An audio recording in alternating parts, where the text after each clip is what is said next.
Good evening and welcome to Smart Entrepreneurship Decoded on Transcontinental Times. We are into week 26.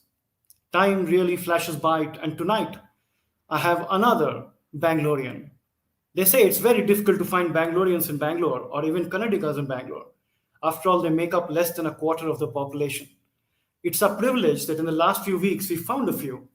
And I have another one tonight. He's joining us from the campus of PES University, which is a fantastic university.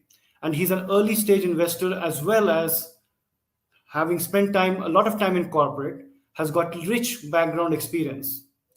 He runs a company called Turbostart, and I present to you Chetan Shirnali. Welcome, Chetan. Thanks, Nalin. Hi, everyone. So, nobody gets up in the morning and thinks they are going to be an investor, or nobody goes to college thinking one day I'm going to be an investor. How did you become an investor? Talk us through that story. Good question, Nalin. Thanks for asking this tough question. I became an investor accidentally. So I never wanted to be in the. See, I belong to a very conservative family, grew up in a small town called Shivamogga, right? Came to Bangalore in 97. My thing was to kind of get a job in Bangalore and kind of get settled in life. Right? And spent about a decade in financial services industry. That's where I used to manage large funds for large corporates which were running into hundreds of crores to thousands of crores. Right? Then spent about 6-7 years in a large healthcare organization. Right? So that's where I saw a kind of gap. Especially by nature, we don't have this entrepreneurial DNA in us, right? We either kind of get into education to get a good job or, and things like that. So that's where, I decided to kind of give my life to, startup, where, as you rightly said, I worked in corporate for about 15 plus years, right? And then, typically, people call it a kind of mid-age crisis or midlife crisis kind of a thing, right? But for me, when I told my wife that I'm becoming an entrepreneur and for me life begins at 40, she said, have you gone mad? I think you still have an outstanding of 40 lakhs of your home loan which you have not repaid, and you're talking of becoming an entrepreneur at the age of 40. And that's how it all started. And fortunately, I saw the exit in one of the first startups where I didn't co-found it, but I worked as a core team member. So that gave me a lot of confidence. And then I decided to be in this. I just wanted to kind of give back to the society, and that made me an early stage investor. Of course, I had a lot of other choice. Probably I could have given money to one of these large portfolio management companies to manage this portfolio and things like that. But I decided to be an entrepreneur because I know the pain of what entrepreneurs go through and things like that. So hope I've answered your question, Nalin. Absolutely. So when the Turbostart, the company you run, is it just a correction. In fact, Turbostart was started by a gentleman called Ganesh Raju, who used to be one of the senior partners with PwC. And of course, now we have an executive chairman called Venkat Raju, who's a very well-respected name in the startup ecosystem. Venkat is an investor with 70 plus startups. So he has seen a lot of exits in the US plus in India as well. In fact, he used to run one of the first accelerators in India, which got acquired by Techstars. That's how I became a part of Turbostart for the fund too. So just a correction, since I'm a part of the core team, but Ganesh is the founder and Venkat is our executive chairman now. Okay. So is it a fund or is it a network of investors? See, it's neither a fund nor a network of investors. So we have a very different modus operandi, right? Mm-hmm. So technically, we don't come under the purview of regulation, which is SEBI. Okay. When you pool even money from a network of angels, so technically it becomes a fund. So we are not a fund; we are a program, right? And we don't want to kind of position ourselves as an accelerator or an incubator, because most of these things, even if you look at, the big daddies of acceleration or incubation like Y Combinator or Techstars or even some of these platforms like Venture Catalyst or Indian Angel Network and things like that. So eventually, everybody is either moving to an incubation kind of a program, or they start an alternative investment fund. So which technically comes under SEBI, where you have either category one or category two kind of a thing. In Turbostart, one of the key values which we bring to the table, we work with these startups very closely, right? We have no hang-ups in terms of whether it's a single founder kind of a company. We don't really look at the pedigree of the founders. We technically act as a co-founder. We technically Okay. become their soft co-founder, and we work with these companies for a much longer period. And even when it comes to our network of investors, right? So it's a very small group of strategic investors.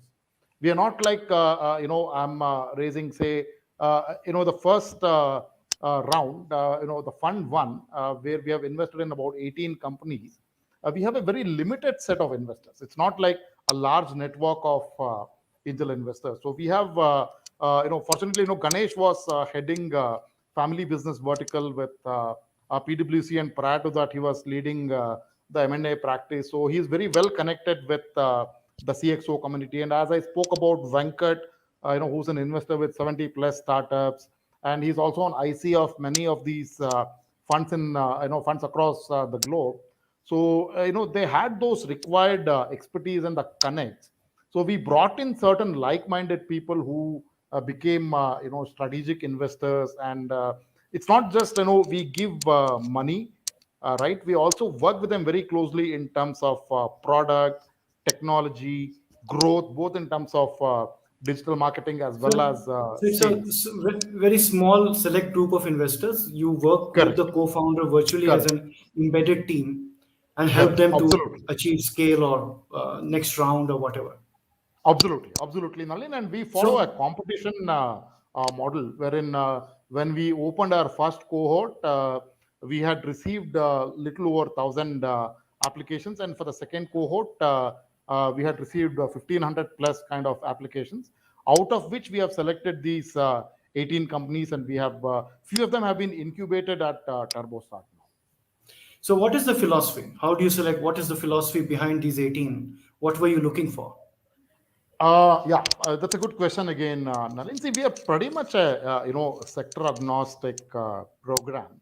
We are not really focused on deep tech or a sector specific kind of a fund. We are very very sector agnostic. Of course, we looked at predominantly our focus or philosophy has been towards B2B startups, Okay. right? Technology enabled B2B startups. So that's where we could bring in a lot of value to the table, right? Is it, Say, for are you example, there is a geography very specific or all India? no, we are a PAMN. We have companies across, we have our portfolios across India. In fact, even in, one of them is in a tier two city as well. We are pretty much spread across India. We have some of our portfolios in Delhi, NCR, Mumbai, Chennai, Bangalore. We are pretty much spread across. It so happened that, the first cohort, many of the companies which, where we invested were Edtech companies, and and we never expected COVID, right? Because our first program was just before COVID when we launched our fund one, and so we also pivoted, and we had to take a lot of strategic steps, during COVID. So, but, Okay. our philosophy is B2B, and we invest in very early stage to pre-series A kind of a thing. The ticket size also, it varies. So normally we invest around couple of crores, but there have been instances where we have invested more in a few of the interesting startups as well, and we've been supporting them throughout the journey of their investment. Your typical deals are straight equity or convertible debt. What kind of deals do you all do? I don't know. We get into a straight equity deal. We don't even believe in these preferential, CCPS kind of a model or convertible kind of a note. Since we work with these very early stage, and we believe that even there are certain equities which are even milestone. Say, for example, if the startup says I would want to achieve this, say 10x revenue in say next 3 years. So probably we might say that, with our presence, you might be able to reach that goal in 1.5 years time, or probably in 1.5 years you may be able to do the 20x. So once you reach the 20x, you give us additional equity of say 5% or something of that sort. So So what our is modus a operandi has been straight equity. so what is a typical exit for an early stage investor like you? Is it in the next round? Is it, do you hold It, on? it, it really depends. So basically, going back to your previous question on, the investment philosophy, right?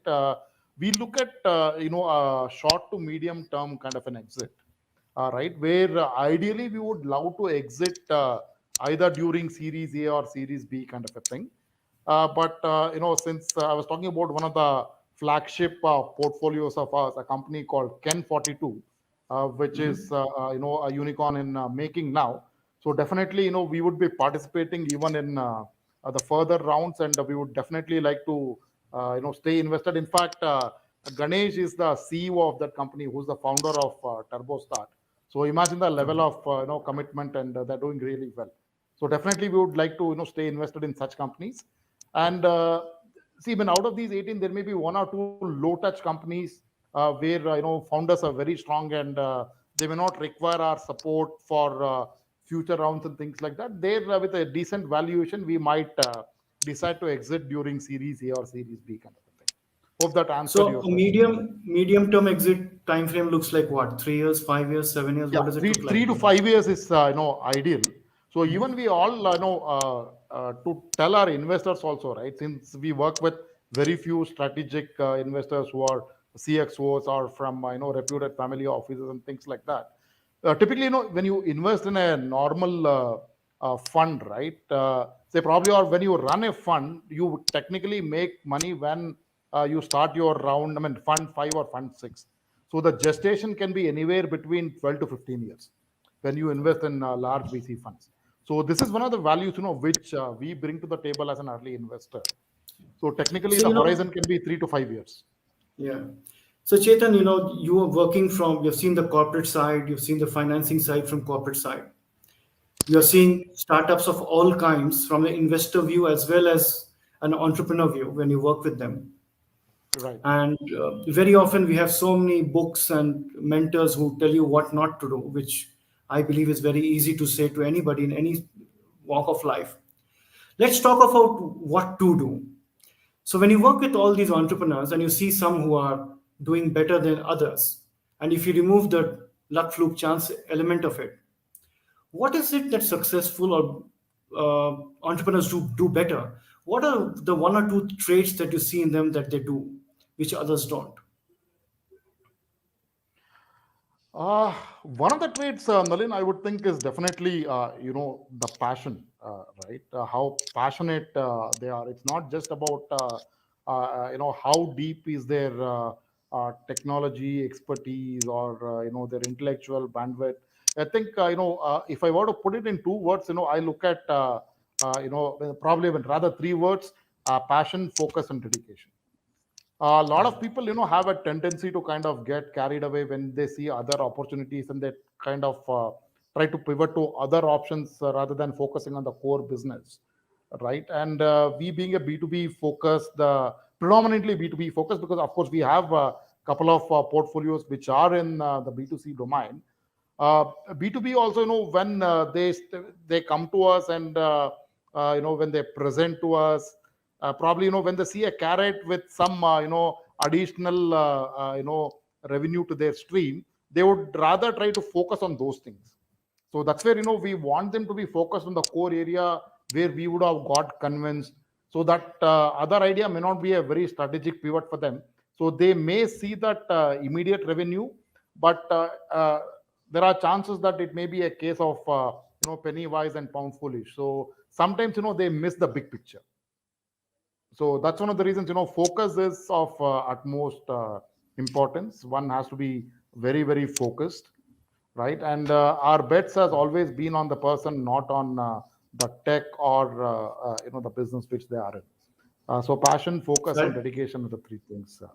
so ultimately, you back the person at an early stage, isn't it? Absolutely, the bets have always been on the person. See, these days, you and me know that, or most of us know that People are good at presentation. There are experts who make pitch decks for them. There are experts who give them projections and everything, right? So the bet has always been on. So this is something which I learned from both Draper Junior and Draper Senior, where I had an opportunity to work with a gentleman called Mr. Kiran Nadkarni, who is considered to be the father of venture capital in India. So I had the privilege of working with him, and we had done some co-investments together as well. So I used to take a lot of inputs from him because he has worked both in the Valley as well as in India. Of course, he's also an IC of a lot of large private equity firms now. Do you, for an early stage startup, let me be more specific, somebody without revenue, just a prototype, etc., do you sometimes feel shocked or surprised or find it ironical that they come with these elaborate worksheets showing valuation with 7 years forward commentary? Absolutely, absolutely. And for me, this happens day in day out, Nalin. In fact, one of the guys who had done a great work in terms of pitch deck, all the numbers. In fact, he had even done some peer work kind of group surveys. He had the relevant feedback from people, but I kept on rejecting his idea based on my experience, and I have seen one success, one mediocre scenario, and one utter failure in my startup journey before I became an investor. So many a times, experience matters a lot, and normally, I'm not a person who kind of gets carried away by these numbers and things like that. Having said that, there are certainly good exceptions, Nalin. Not True, true. everything, you'll not be able to kind of cherry pick the right idea, or deal flow has been a challenge for many of us in the industry, because not everybody is like a brand like So, Sequoia where they can invest in 500 odd startups in a year and things like that. Because so for an early especially the early smaller stage firms, yeah. startup without revenue but a prototype and all that, how many years data forward will you have them show you? Just with assumptions and some kind of projection. Is it 1, 3, 5? What is it that you look I at? think that, see, I would go with anywhere between 3 to 5 years kind of a thing, because see, 1 year may be too shorter period because you are not very Mhm. sure, because they are in the very early stage. They may, or it's Mhm. a hit or miss, right? So there is Yeah. no gray area in this case. Either it will be white or black. So the visibility, they should have a visibility for at least 3 to 5 years for Okay. a very early stage POC kind of a thing. Okay. Let's shift focus to the investor side. So Sure. similarly, on the investor side, you would have seen successful investors, failed investors, investors who think like money lenders, investors with all kinds of philosophies. In your experience, what is a so what are the things that professional investors do that others don't, that makes them have a better success rate than others? Okay, I would answer your question in two parts, Nalin. Sure. See, there are two types of professional investors. So, one, an active professional investor, and a passive professional investor, right?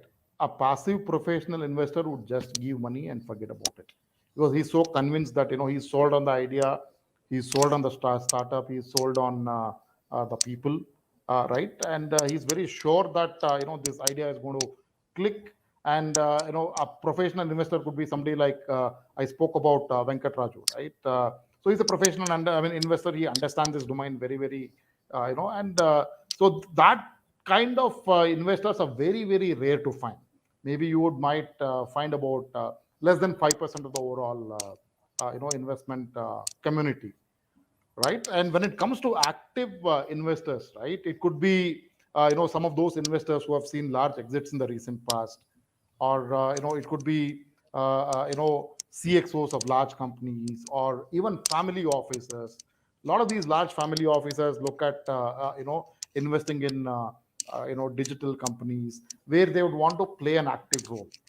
Families might want to put the second generation as an employee in that particular startup, or the CXO may want to be a board advisor, or a strategic advisor to that particular startup. So there are different kinds of investors, active investors, where they would want to have an active role with these startups. And when it comes to cherry picking, right, going back to your my second part of the answer to your question, it's very difficult to identify, which is a good startup and things like that.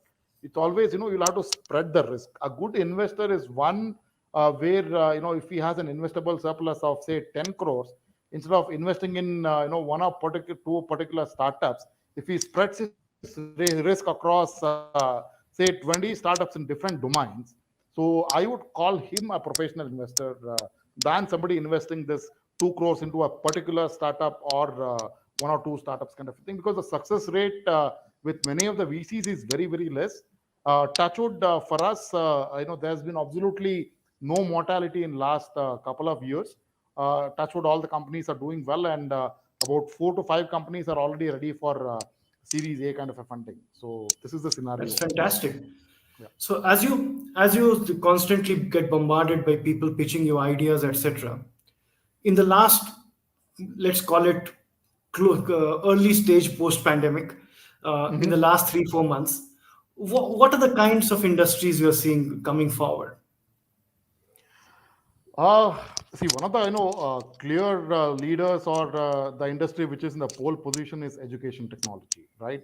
We have seen a lot of disruption, especially during COVID. Even now, people are talking about hybrid kind of a classroom, which is a combination of both online plus offline, right? Even supply chain and logistics, right? So digital overall, I think in fact, COVID has been a blessing in disguise for many of our portfolio companies, because we never expected this pandemic to hit us, and where we had to take a lot of calls. In fact, one of my friends who runs a very interesting, it's not a startup exactly, a company called Nalin Singh.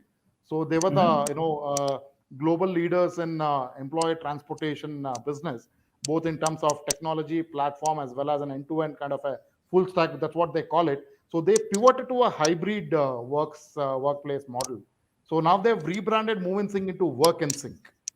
So if I were to kind of choose three industries, of course, Edtech, right, and we are seeing a lot of action happening in legal tech oblique rec tech, right? In fact, one of our companies which is into digitization of this stamp duty, and they've kind of otherwise, especially when you go to a public sector bank, especially if you are applying a loan like housing loan, it's such a very painful process. So they were, they have disrupted that particular market. So legal tech and rec tech, and last but not the least, health tech.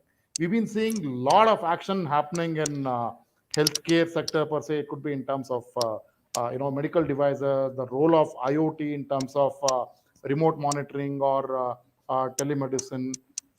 Definitely a lot of action happening, and thanks to COVID, there are different ways to test even COVID through computer vision, image processing, and things like that. So these are the top three sectors, and trust me, Nalin, I get to see at least 20 business plans on a daily basis, through LinkedIn or through any of the professional networks, and people like you who run such programs for global audience. So definitely a lot of people do reach out to us with their business plan and things like that. So it becomes literally difficult for me to kind of go through, and many a times I feel so bad that I'll not be able to reply to these guys or give some kind of a guidance. I would definitely revert to them, but many cases will not be able to send even a regret mail kind of a thing, saying that this may Yeah. work or this may not work. That's the It's unfortunate part interesting of you it. said edtech. I run an edtech company myself in Indonesia. I often, and the first unicorn there is similar to the first unicorn in India. In Sure. your view, do you consider giving tuitions with video as edtech? I mean, you mean definitely, right? It forms a part of one of the subsets of education technology, which is learning management system, or so-called LMS. In fact, one of the companies started by again one of the renowned early stage investors, Ganesh. He started Tutor Vista, which got acquired by Pearson. So he again Mhm. started online. It was just, I think, those days it was more of Skype was, I think, only medium then, because there was no Zoom, Okay. there was no, yeah, that's how it started. And uh, see, it's not just about what else you can bring to the table, right? Along with video as an enabler. what else you could bring to the table. So there are a lot of Fair enough. other value addition. Definitely, I would consider Fair, that as an edtech initiative.